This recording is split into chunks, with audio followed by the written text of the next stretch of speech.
Now go.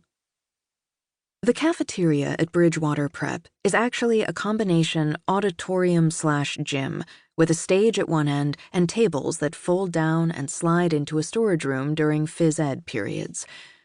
Ours is already crowded by the time Chloe and I show up, with the same slightly incongruous mix of honors kids from Beck's class and lacrosse bros we've been sitting with since I started dating Jacob. "Hey, babe," he says now, tweaking me in the side by way of hello. "How's your day? You checking to make sure she's not getting fat?" His buddy Joey cracks, reaching over like he's going to give me a pinch of his own. I duck out of the way and flip him the finger, rolling my eyes. "Shove it, Joey." Then, nudging Jacob in the shoulder, "Defend my honor, will you?" "You heard the lady," Jacob says, which is admittedly a little bit weak as far as honor defending goes, but he's pulling me into his lap and pressing a kiss against my cheek, and for a second I forget to be annoyed.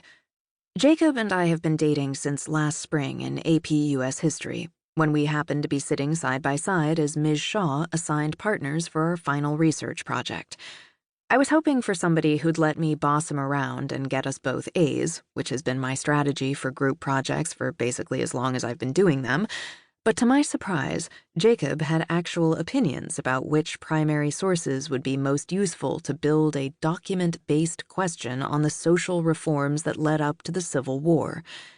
We argued for 2 full weeks before we figured out how to work together. When we got our A, he lifted me up and twirled me around right there in the middle of class.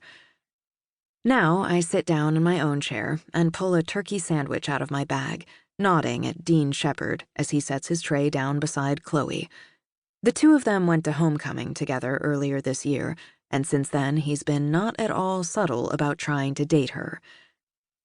"You going to this thing at Emily Serrato's on Friday?" he asks, cracking the cap on his bottle of Dr. Pepper and offering her the first sip. Chloe shrugs, peeling her clementine industriously. "I was thinking about it," she allows. "You?" I missed Dean's answer, and thankfully most of Joey's ensuing monologue about how hot Emily and her dance team friends all are, catching sight of Bex perched on the stage at the far end of the room, next to Ms. Klein, a bio teacher who was new back in September. She's youngish, in her late 20s maybe, with curly dark hair and glasses and a wardrobe that seems to consist almost entirely of belted shirt dresses from Banana Republic. She's sitting with her ankles crossed inside a pair of boots with blocky wooden heels, eating a cup of fancy yogurt while Bex laughs at something she said. Chloe flicks a clementine peel at me. "Now look who's gawking," she says, lifting her chin in Bex's direction. "I am not," I whisper yell. "Uh-huh. Wipe the drool, why don't you?" Chloe says with a laugh. I sigh dramatically. I can't help it. You know I'm a sucker for a man in khakis. I glance back at Bex and Ms. Klein. "Do you think there's something going on there?"